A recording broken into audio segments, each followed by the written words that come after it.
성경을 보면 수많은 믿음의 사람들이 나옵니다.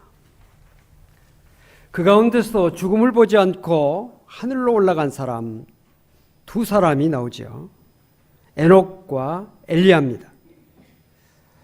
에녹에 대해서는 성경에 그 기록이 매우 짧게 나오고 있습니다. 창세기 5장 21절부터 24절까지 보면 에녹은 65세에 무두셀라를 낳았고 무두셀라를 낳은 후에 300년을 하나님과 동행하며 자녀들을 낳았으며 그런 365세를 살았더라. 에녹이 하나님과 동행하더니 하나님이 그를 데려가심으로 세상에 있지 아니하였더라 라고 말씀하고 있습니다. 이 짧은 기록이지만 아담이 타락한 이후에 세상 모든 사람들이 죄악된 삶을 살았습니다. 죄악이 관영했죠. 그런 죄악이 관영한 가운데서도 이 에녹은 무려 365세를 사는 가운데 300년을 하나님과 동행하는 삶을 살았던 것입니다. 참으로 귀한 삶을 살았던 그 에녹에게 하나님께서는 죽음을 보지 않고 하늘로 올라갈 수 있는 귀한 영광을 부여해 주셨던 것을 볼 수 있습니다. 엘리야에 대한 성경의 기록은 에녹에 비해서 훨씬 많습니다. 엘리야는 한때 하나님의 종이었지만 절망하여서 하나님께 죽음을 청했던 그런 선지자였습니다. 그런 우상 숭배를 일삼고 백성들에게 우상을 숭배하게 하고 하나님의 선지자를 잡아 죽인 아합과 이세벨의 그 폭정에 맞서서 싸우다가 너무 힘들고 지쳐서 하나님께 차라리 죽게 해달라고 죽음을 구했던 그런 엘리야입니다. 오늘 본문 1절을 보면 하나님은 당시 아합과 이세벨의 그 집요한 위협 속에서도 이스라엘의 하나님이 참 하나님이신 것을 모든 이스라엘 백성들에게 나타냈던 이 엘리야를 축복하셔서 그에게 역시 죽음을 보지 않고 하늘로 불러가시려고 하는 계획을 세우셨다는 것을 알 수 있습니다. 1절 말씀 우리 같이 말씀을 읽겠습니다. 여호와께서 회오리 바람으로 엘리야를 하늘로 올리고자 하실 때 엘리야가 엘리사와 더불어 길갈에서 나가더니 하나님께서 엘리야를 하늘로 올리고자 하실 때 계획을 세우셨다는 것이죠. 하나님께서 그 엘리야를 하늘로 불러가실 때 그 엘리야가 하는 일을 감당해야 될 사람을 하나님께서 세우시기를 원하셨습니다. 그래서 엘리사를 택하게 하시죠. 그런데 그 엘리사가 우상 숭배가 만연하고 하나님의 선지자들 죽이는 그 매우 혹독하고 폭정의 속에서도 이 엘리사가 하나님의 귀한 사명을 감당할 수 있도록 하려면 그를 신앙으로 무장시키는 하나님의 사역을 끝까지 감당할 수 있는 준비를 해야 된다.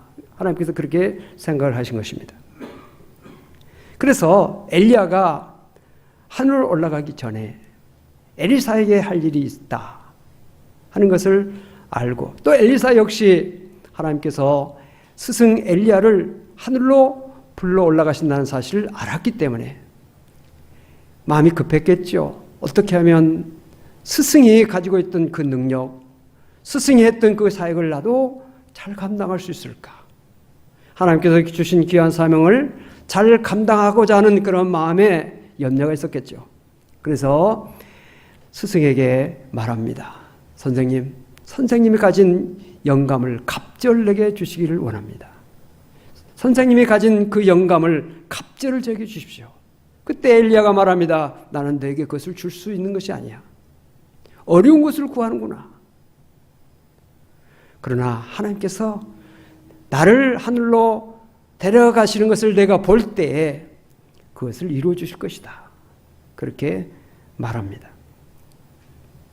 그래서 엘리야가 이제 하늘로 올라가기 전에 엘리사와 더불어서 이제 길갈에서부터 출발해서 하나님께서 지정하시는 장소로 나가게 됩니다.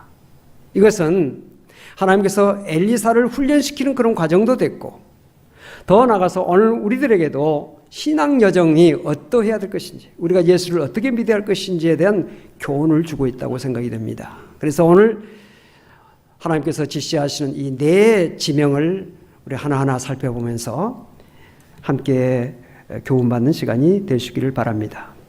첫째로 길갈입니다. 길갈. 엘리야와 엘리사가 출발했던 것이 바로 이 길갈입니다. 우리가 예수 믿고 시작하는 신앙생활의 첫 출발이라고도 말할 수 있습니다. 길갈은 여리고 동편 약 3km 정도 위치에 있습니다. 길갈은 여러분이 아시다시피 이스라엘 백성들이 가나안 정복을 눈앞에 두고 요단강을 건너고 난 다음에 첫 번째 가나안 땅에 발을 딛고 진을 쳤던 곳이 바로 길갈입니다. 제사장들이 법궤를 메고 요단강을 첫 번째로 나아갈 때 하나님께서 그 요단강을 육지처럼 건널 수 있도록 요단강을 갈라주셨죠. 그래서 제사장이 법궤를 메고 요단강에 들어섰을 때 요단강이 갈라진 것은 우리가 하나님의 말씀을 앞세우고 나가면 모든 길이 열린다 하는 사실을 우리에게 알게 합니다. 자, 이스라엘 백성들은 믿음으로 건넌 이 요단강, 그 강 바닥에서 각 지파의 대표들이 큰 돌 하나씩을 다 가져와서 길갈에다 그것을 쌓습니다. 기념비를 쌓죠. 그래서 그 돌로 기념비를 쌓는데 후대 사람들이 이것이 뭡니까? 라고 물어보면 하나님께서 우리 이스라엘 백성들을 애굽에서 인도하여 가나안 땅으로 들여보내실 때 이 요단강을 하나님의 법궤를 메고 나갔을 때 갈라지겠다. 그래서 우리가 육지처럼 요단강을 건넜다라고 하는 것을 후세 사람들에게 교육하기 위해서, 알게 하기 위해서 거기에 돌로, 요단강 바닥에서 모은 돌로 기념비를 세우게 했던 것입니다. 우리가 세상을 살아가는 동안에 여러 가지 고비고비를 만납니다. 많은 문제도 있고 또 힘든 그런 여정들이 있습니다. 그러나 그 모든 순간순간 하나님께서 인도하시고 함께 하셔서 오늘 우리가 여기에 이렇게 있는 것이죠. 길갈이라고 하는 단어의 뜻은 수치를 떠나게 했다라는 그런 의미가 있습니다. 굴러가게 한다, 떠나게 한다는 의미가 있는데 여호수아서 5장 9절을 보니까 여호와께서 여호수아에게 이르시되 내가 오늘 애굽의 수치를 너희에게서 떠나가게 하였다 하셨으므로 그곳 이름을 오늘까지 길갈이라 하느니라. 애굽의 수치를 떠나게 했다고 하는 그런 의미를 부여하고 길갈이라고 하는 이름을 명명한 것입니다. 애굽의 수치라고 하는 것이 무엇입니까? 애굽에서 종살이 430년입니다. 여러분들의 부모나 여러분들의 선조가 노예였다, 종이었다. 결코 자랑스러운 것이 아니죠. 부끄러운 지요. 그러나 여러분들의 선조가 영의정이다, 좌의정이다, 또 무슨 벼슬을 했다, 또 기독교의 어떤 인물이다, 자랑스럽게 이야기할 수 있겠죠. 이스라엘 백성들이 애굽에서 430년 동안 종노릇한 것, 이건 자랑스러운 일이 아니고 수치스러운 일이죠. 그 수치를 떠나게 한 것이 바로 홍해바다입니다. 길갈의 표면적인 의미는 애굽의 수치를 떠나게 했다라고 하는 뜻이 있지만은 그 이면의 뜻이 있는데 그것은 세례를 통해서 죄를 씻고 하나님의 영광스러운 자녀가 됐다라고 하는 의미를 가지고 있습니다. 홍해를 건너지 못했던 애굽 사람들은 다 죽었죠. 그러나 홍해를 건넌 이스라엘 백성들은 애굽의 수치가 완전히 떠나갔을 뿐만 아니라 광야에서의 삶이 시작됩니다. 이 광야는 교회라고 말할 수 있습니다. 애굽은 세상이죠. 세상을 떠나서, 세상을 벗어나서 예수를 믿고 새 사람 되어지며 신앙에 출발하는 것, 그런 의미가 길갈이라고 하는 것에 있는 것입니다. 고린도전서 10장을 보면 이스라엘 조상들이 홍해에서 세례를 받았다라는 말씀이 있습니다. 세례라고 하는 말은 죄를 씻는다는 말이죠. 이스라엘 백성들은 홍해를 건너므로 말미암아 애굽의 종살의 수치를 벗어버리고 비로소 하나님의 백성으로서 하나님이 약속하신 가나안 땅을 향해서 나아갈 수가 있었던 것입니다. 하나님은 길갈에서 이스라엘 백성들에게 명령하신 것이 있습니다. 할례지요. 할례를 행하라 말씀하셨습니다. 할례는 난지 8일 만에 행한 것으로서 하나님의 백성인 것을 나타내는 표시입니다. 하나님은 요단강을 건너서 가나안 땅에 발을 디딘 이스라엘 백성들에게 나는 예수 믿고 새 사람 됐다, 나는 하나님의 백성이 됐다라고 하는 것을 증거하는 그런 할례를 받게 하심으로 이방의 7 족속들 우상 숭배하 그리고 세상의 물결에 그 속에서 살고 있는 그 모든 사람들 앞에서 우리는 하나님의 백성이다, 우리는 하나님의 택한 백성이다, 우리는 하나님께서 함께 하신 사람이다 라고 하는 것을 스스로도 할 뿐만 아니라 많은 사람들에게 공포하라고 할례를 받게 하신 것입니다. 사랑하는 성도 여러분, 여러분 가운데 예수를 믿기로 작정하고 처음 교회에 나오신 분들 혹시 계실지 모릅니다. 초신자들이 계실지 모릅니다. 죄악된 세상 속에서 하나님의 부름을 받아서 옛 생활, 옛 습관을 다 뒤로 하고 이제는 하나님만 섬기겠다, 믿음으로 살겠다고 작정하고 믿음 안에 접어든 거, 믿음 생활 시작한 거 매우 귀하고 복된 것입니다. 하나님의 은혜와 축복이 여러분들의 이 신앙 여정 속에 계속적으로 함께 하시기를 바랍니다. 이제는 더 이상 옛 생활, 옛 습관, 부끄러운 과거, 수치스러운 것을 떨쳐버리고 너는 옛적 것을 생각하지 말라는 것입니다. 거기에 연연하지 말라는 것입니다. 세상에 좋지 않았던 습관, 그런 모든 취미, 그것을 다 이제 떨쳐버리고 이제는 하나님의 백성으로서 천국을 향해서 나아가는 하나님의 백성으로 택감받은 백성으로서의 그 여정에 들어섰으니 이제는 앞을 향해서 믿음으로 나가야 된다 하는 것을 우리가 이 길갈이라고 하는 지명의 그 영적인 의미에서 깨달을 수가 있는 것입니다. 두 번째는 베델입니다. 하나님께서 엘리야에게 베델로 가라. 엘리야가 베델을 갈 때 역시 엘리사도 같이 갔죠. 베델의 의미는 무엇입니까? 하나님의 집이라는 뜻이 있습니다. 하나님의 집. 예루살렘 북쪽 19km에 위치하고 있는데 창세기 28장에 보면 이 베델이라고 하는 이름이 명명된 그 연유가 나오고 있죠. 야곱이 집을 떠나서 외삼촌이 살고 있는 하란으로 가는 가운데 여정 가운데서 루스라 가는 광야를 지나게 됩니다. 밤이 되어서 잠을 자게 되는데 정말 외롭고 쓸쓸하고 황량한 그 벌판, 그 광야에서 잠을 자게 됩니다. 얼마나 두렵겠습니까? 얼마나 외롭겠습니까? 슬펐겠습니까? 그런데 하나님께서는 잠을 자는 이 야곱을 꿈에 나타나셔서 그에게 내가 너와 함께 하고 있다 하는 것을 알게 해주신 사건이 베델 그 루스 광야에서 있었던 것입니다.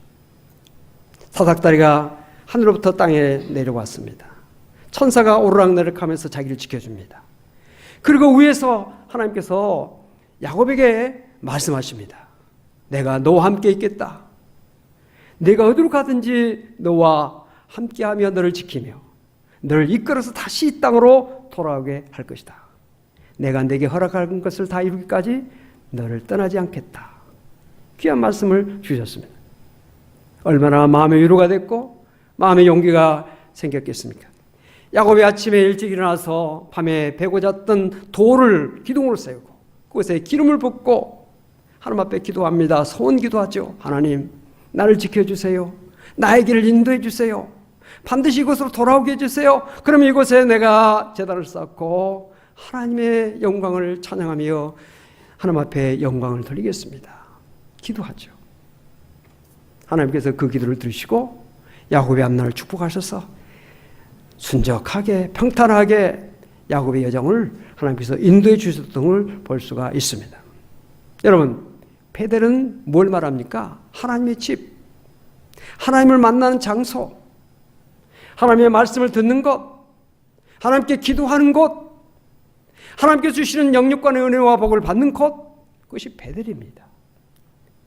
우리가 예수를 믿기로 작정하면 교회 생활을 열심히 해야 됩니다. 예배를 하나님 앞에 열심히 드려야 됩니다. 예배를 통해서 하나님을 만나고 하나님께서 주시는 은혜와 축복을 받는 그런 은혜가 있어야 됩니다. 하나님을 찬송하고 하나님께 기도하고 하나님께 주신 영적인 은혜와 축복을 베델을 통해서 우리가 받아야 되는 것입니다. 성도에게 있어서 예배는 생명과 같은 것입니다. 성도는 베델 중심의 신앙을 반드시 가져야 됩니다. 모이기를 피하는 어떤 사람들의 습관과 같이 하지 말라 그랬습니다. 어려울 때일수록 우리가 모이기에 힘쓰고 야곱이 고통당하고 고난당하고 있을 때, 어려움 당했을 때 하나님께서 야곱에게 말씀하시기를 베델로 올라가라 말씀하셨습니다. 베델. 우리 성일교회는 우리에게 허락하신 베델이라. 이 확신을 가지고 베델에서 하나님을 찬양하며 하나님께 기도하며 하나님의 말씀을 들으며 살아계신 하나님을 만나는 여러분들 되시기를 주름으로 축복합니다. 베델 중심이란 하나님 중심, 예배 중심, 교회 중심. 우리 성도들의 믿음에 분명한 그런 자세를 가져야 됩니다. 무교회주의자들이 있어요. 교회 안 나가도 신앙생활 할 수 있다. 꽃이 가지에서 꺾어지면 잠시는 살아있는 것 같지만 그 꽃은 나중에 죽습니다. 주님의 몸된 교회에 우리가 안 나가도 된다. 집에서 성경 보고 또 방송을 통해서 영상을 통해서 예배드리면 된다. 물론 어느 정도는 할 수 있지만 그것으로 우리의 신앙생활을 제대로 잘하기가 힘듭니다. 우리가 코로나 상황 속에 참 어려운 가운데 있지만은 그럼에도 불구하고 우리가 비대면으로 하나님 앞에 꼭 예배를 드리고 대면으로 하나님 앞에 예배 드리는 그 예배 자리를 우리가 놓치지 않으려고 하는 것은 예배를 통해서 주시는 하나님의 놀라운 은혜가 축복이 있다는 사실을 우리가 알기 때문에 그런 것입니다. 예배 중심적인 삶을 사는 우리 성도들 될 수 있기를 주름으로 축복합니다. 그 다음에 여정은 여리고입니다. 여리고 가라. 여리고는 세계에서 가장 오래된 도시 가운데 하나입니다. 길갈에서 서북쪽으로 약 3km에 위치하고 있습니다. 여리고는 여러분들 아시다시피 이스라엘 백성들이 요단강을 건너고 가나안 땅을 정복해 나갈 때 첫 번째 정복했던 그곳이 바로 여리고입니다. 여리고는요, 고대 때부터 많은 사람들이 모여 살던 곳입니다. 그만큼 살기 좋다는 것이죠. 여리고는 오아시스입니다. 사막지대의 오아시스 이런 걸 아시잖아요. 물이 있는 곳. 기록에 가면 이 여리고에는 분당 4,000리터의 이상의 물이 솟아나는 샘이 있었다고 합니다. 그러니까 수량이 풍부했죠. 그래서 농사를 지을 수 있고 각종 과일나무가 자랍니다. 특별히 이 여리고는 종려나무 도시로 유명합니다. 그래서 향기로운, 여리고라는 뜻이 향기롭다는 뜻입니다.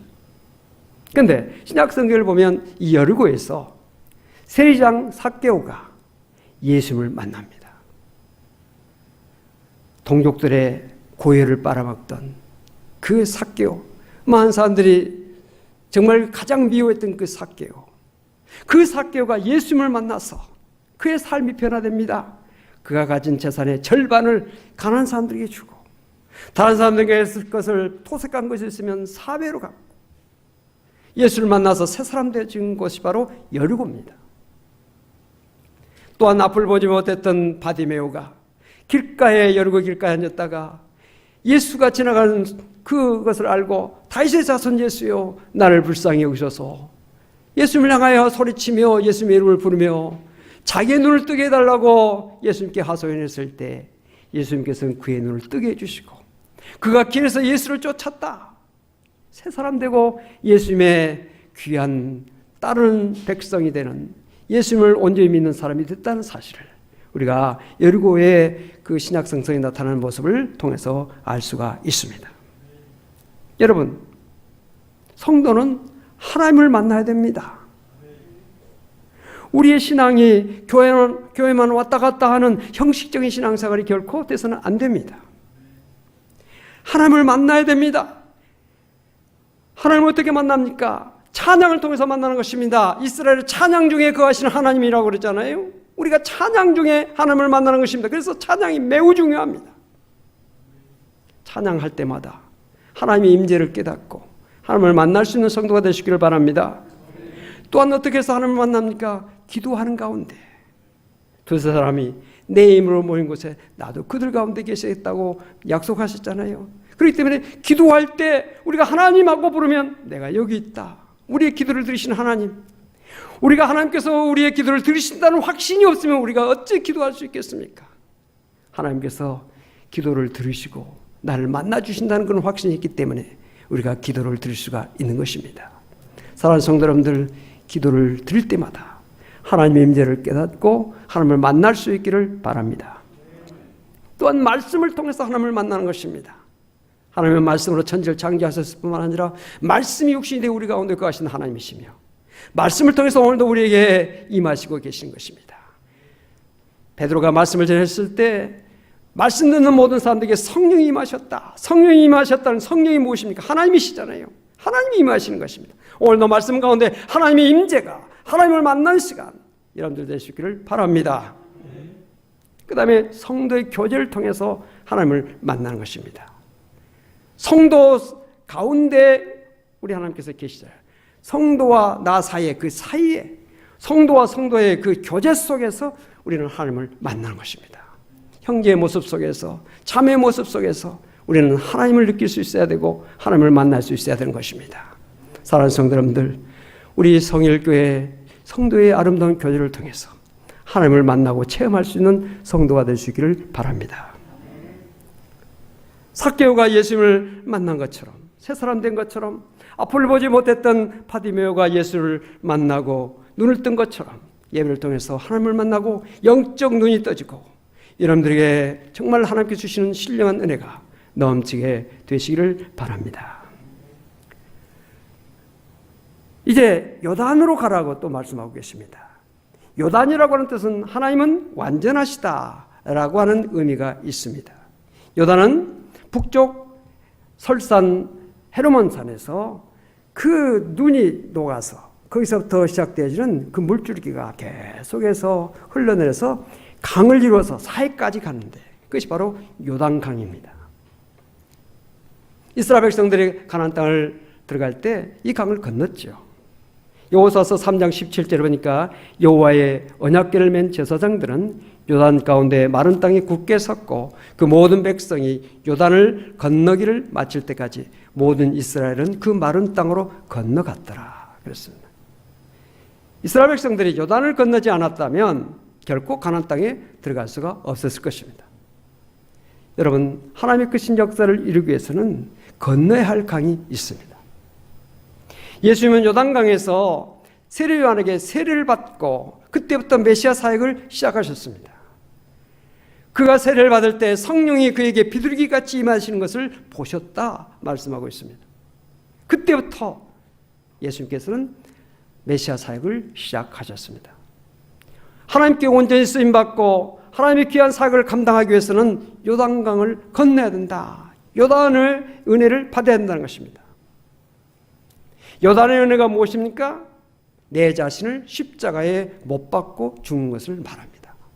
여러분, 세례, 우리가 보통 세례, 우리 개신교에서는 목사가 물을 뿌리는 것으로 성부와 성자와 성령의 이름으로 물을 뿌리는 것으로 세례를 베풉니다만 원래 세례는 무엇입니까? 침례지요. 물속에 들어가는 세례입니다. 예수님께서도 그 침례를 받으셨죠. 물속에 완전히 온몸을 머리끝에까지 다 들어가서 그 다음에 다시 나오는 것입니다. 물속에 완전히 들어간 것을 뭘 말합니까? 죽는 것을 말합니다. 다시 나오는 건 뭘 말합니까? 살아나는 것을 의미합니다. 죄에 대해서 죽고 의에 대해서 사는 것, 세상에 대해서는 죽고 영적으로 하나님에 대해서는 사는 것, 육은 죽고 영은 사는 것, 죽고 사는 것이 바로 세례죠. 죄를 씻는다고 하는 의미도 있지만은 자신을 죽는다, 죽인다, 나를 죽인다는 그런 의미가 있는 것입니다. 하나님께 온전히 쓰임받는 사람, 정말 하나님의 귀한 일을 사역 감당하기 위해서는 자기 자신을 죽여야 돼요. 사람들은 누구나 자기중심적으로 세상을 살려고 할 때가 많습니다. 먹고 마시는 것, 내가 원하는 것을 먼저 합니다. 오늘 아침 식사하신 분들, 또 점심, 저녁 먼저 자기를 많이 생각하죠. 아, 내가 뭘 먹고 싶다 할 때 남편도 먹고 싶어 할까? 애들도 먹고 싶어 할까? 이 생각을 해요. 내가 먼저 물론 남편도 생각할 수 있고 아내도 생각할 수 있지만 자기중심적인 생각을 주로 많이 하죠. 네. 사람을 만날 때도 저 사람이 내게 무슨 유익이 있을까? 내게 어떤 손해가 되지 않는가, 피해를 보지 않겠나, 자기중심적으로 생각을 많이 해요. 내가 그 사람에게 어떤 도움을 줄까, 내가 그 사람에게 어떤 그런 영향력을, 좋은 영향을 미칠까라고 하는 차원보다도 저 사람이 내게 어떤 의미가 있나, 자기중심적으로 그렇게 생각을 하는 것입니다. 자기가 우주의 중심에 있다 생각하면 모든 것을 자기중심적으로 생각해요. 가정을 생각할 때도, 사업을 생각할 때도, 직장을 할 때도, 교회를 생각할 때 모든 것을 자기중심적으로 많이 생각합니다. 우주의 중심이 내가 있는 것으로 생각합니다. 그런데 우리가 성경적으로, 믿음적으로 우리가 볼 때 우주의 중심에 내가 있는 것이 아니라 하나님이 계시다는 것을 알아야 돼요. 온 우주 만물을 창조하시고 다스리시고 역사하시는 하나님이 온 우주의 중심에 계시다는 사실. 우리 마음은 우주의 하나의 소우주라고 그러잖아요. 그렇다면 내 안에 내가 있는 것이 아니라 하나님이 계시다는 것이에요. 할렐루야. 고린도후서 13장 5절에 보니까 너희는 믿음 안에 있는가 너희 자신을 시험하고 너희 자신을 확증하라. 예수 그리스도께서 너희 안에 계신 줄을 너희가 스스로 알지 못하느냐? 그렇지 않으면 너희는 버림받은 자니라. 예수 그리스도가 우리 안에 계셔야 한다는 것입니다. 에베소서 3장 17절에 보니까 믿음으로 말미암아 그리스도께서 너희 마음에 계시게 하시옵고, 예수 그리스도를 믿음으로 우리 안에 계시게 하라는 거예요. 오늘도 믿음으로 예수님이 여러분 안에, 여러분 마음속에 계시게 하는 은혜가 있게 되시길 바랍니다. 하나님이 계시고 예수님이 계시고 성령이 계셔야 한다는 것입니다.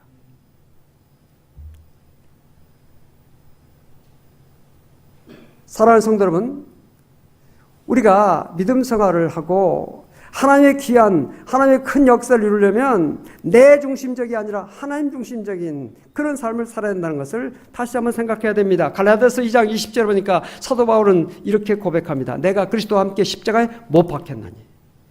그런즉 이제는 내가 산 것이 아니요 내 안에 그리스도께서 사신 것이다. 이제 내가 육체 가운데 사는 것은 나를 사랑하사 나를 위하여 자기 자신을 버리신 하나님의 아들을 믿는 믿음 안에서 사는 것이다. 내 안에 내가 사는 것이 아니라 그리스도가 사는 것이다. 그렇게 고백하고 있는 것입니다. 빌립보서 2장 13절에 너희 안에서 행하시는 이는 하나님이시니 자기의 기쁘신 뜻을 위하여 너희에게 소원을 두고 행하게 하신다. 우리 안에서 행하시는 분이 누구라고요? 하나님이시다는 거예요. 자기의 기쁘신 뜻을 위하여 너희로 소원을 두고 행하게 하신다. 하나님이 우리 안에 계실 때 우리 안에 소원을 주십니다. 어떤 소원을 주십니까? 어떻게 하면 하나님을 잘 섬길까? 어떻게 하면 믿음 생활 잘할까? 어떻게 하면 선하게 살까? 어떻게 하면 함께 영광 돌며 살 수 있을까? 어떻게 하면 많은 사람들 돕고 구제하고 선교할 수 있을까? 거룩한 일을 할 수 있을까? 하는 그런 마음의 소원을 하나님께서 우리 안에 계셔서 늘 그 소원을 일으키신다는 것이에요. 거룩한 소원이지요. 이 거룩한 소원이 사랑하는 성도 여러분들 한 사람 한 사람 여러분들 심령 속에 늘 풍성하게 넘치게 되시길 바랍니다. 발전소에 어떤 중년 남자가 근무를 하고 있었는데 월급을 올려주지도 않고 또 작고 생활하기도 매우 어려웠다고 합니다. 진급도 안 되고 월급도 적고 직장생활에 재미가 없어요. 일할 의욕을 느끼지 못했습니다. 그래서 너무 답답하고 그래서 목사님을 만나서 상담을 했대요. 목사님과 한참 이야기하는 가운데 하나님이 내 안에 계시다 하는 것을 느끼게 됐다는 거예요. 그래서 하나님이 나와 함께 계시구나, 내 안에 계시구나 하는 것을 깨닫게 됐어요. 그러자 지금까지 무료하고 무의미하고 재미없던 그런 자기에게 주어진 일들이 새롭게 보이기 시작했어요. 그래서 그의 삶이 변화되기 시작했습니다. 직장에 나갈 때 아유 먹고 살려면 할 수 없지, 오늘도 할 수 없이 나가야지 하고 어쩔 수 없이 먹고 살기 위해서 나갔던 직장 생활. 근데 하나님이 계시다는 것을 깨닫고 남부터는 하나님이 일하러 가신다 하는 것에 그런 생각으로 바뀐 것입니다. 발전소 스위치를 올릴 때 하나님이 지금 이 도시에 불을 켜시기 위해서 스위치를 올리신다. 또 스위치를 내릴 때는 하나님 이 도시에 불을 끄고 계신다. 그런 모든 것을 하나님이 내 안에 계신다는 것을 알고 하나님이 하신다는 그런 생각을 하면서 말하고 행동하고 직장생활하고 이거 하니까 그의 삶이 달라지기 시작한 것입니다. 내가 달라지면 주변 사람도 달라진 걸 알게 되죠. 저 사람이 좀 달라졌다. 점점 달라지는 것이죠. 몇 년 지나고 나서 큰 공공사업의 회사의 부사장이 됐다라고 하는 그런 이야기가 있습니다. 하나님이 내 안에 계신 삶. 성도는 예수님을 모신 사람이 성도예요. 예수님을 믿는다고 하면서 예수님이 안 계신 사람은 말만 성도지 성도가 아닌 것이죠. 이름만 가진 그런 성도가 아니라 형식적인 성도가 아니라 정말 성도다운 성도, 하나님이 계시는 사람, 예수님이 계시는 사람, 성령님을 모시고 사는 사람이 성도인 것이죠.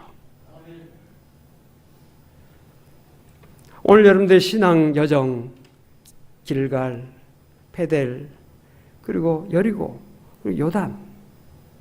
물론 이 과정을 통해서 엘리사가 엘리야의 후계자로서 갑절의 영감을 주십시오라고 하는 그 의미는 뭐냐면 선생님이 가지고 있는 그 능력을 갑절을 내게 주십시오라고 하는 의미도 있겠지만 이스라엘 백성들은 장자에게 다른 형제들보다도 갑절의 몫을 줬습니다. 그것은 계승자라는 뜻이에요. 계승자. 아버지의 계승자예요. 집안의 계승자라는 의미가 있는 것입니다. 갑절의 영감을 주십시오라고 하는 것은 선생님의 계승자로서 나를 온전히 서게 해주세요 라는 의미가 있는 것입니다. 어려운 것을 구하는구나. 어렵죠. 이 고난의 시대 속에서 우상숭배가 만연하고 우상숭배자 그 많은 제사장들이 득세하고 있고 하나님의 선지자들을 죽이는 그런 환경 속에서 하나님의 종으로서 생명을 걸고 하나님의 말씀을 증거하며 하나님이 살아계신 것을 나타내는 그 일이 어찌 쉬운 일이겠습니까? 그 일을 감당하려면 요단까지 가야 된다는 것이죠. 자기 자신을 부인하고 내 안에 하나님을 모시고 나는 죽고 하나님이 내 안에 계시고 하나님적인 삶을 살겠다고 하는 그런 결단의 자리까지 나가지 않으면 그 삶을 감당할 수 없기 때문에 엘리야가 들림받기 전에 엘리사를 구까지 하나님께서 인도하게 하신 것입니다. 우리의 믿음 생활, 예수 믿고 믿음 생활 시작한 것 아주 귀하고 복된 것이죠. 그러나 거기서 머물러서는 안 됩니다. 예배 자리로 나가야죠. 하나님을 늘 찬양하고 예배하며 기도하며 찬양하며 하나님께 영광 드는 예배 자리에 예배지에 충실하고 더 나아가서 이런 하나님을 만나야 됩니다. 만나야 되는 자리.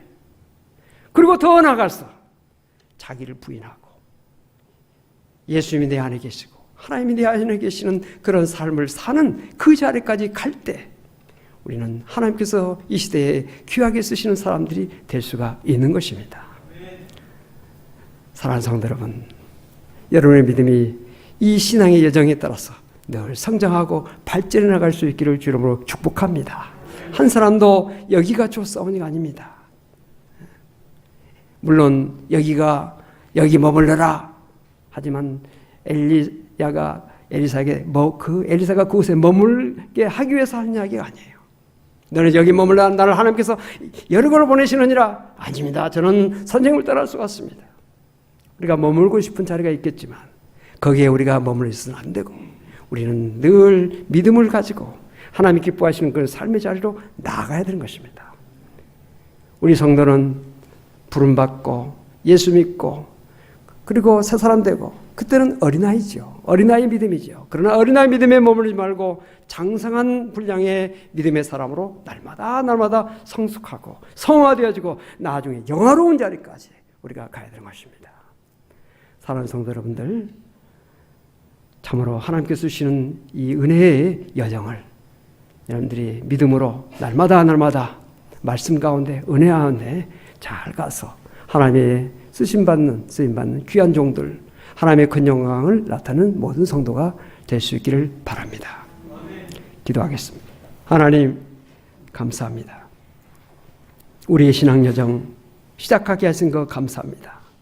뒤로 물러서는 자 결코 되지 않게 하시고 믿음을 가지고 날마다 하나님께서 원하시는 자리로 나아갈 수 있는 저희들 되시도록 은총을 베풀어 주시옵소서.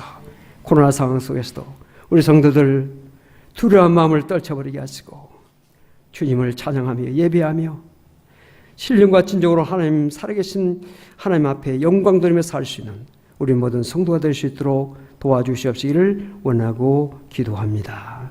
주님, 우리의 연약함을 주님께서 아십니다. 성령으로 힘을 주시고 능력 주셔서 이 모든 일을 잘 감당할 수 있도록 도와주시옵소서. 감사드리며 예수 그리스도 이름으로 간절히 기도하옵나이다. 아멘.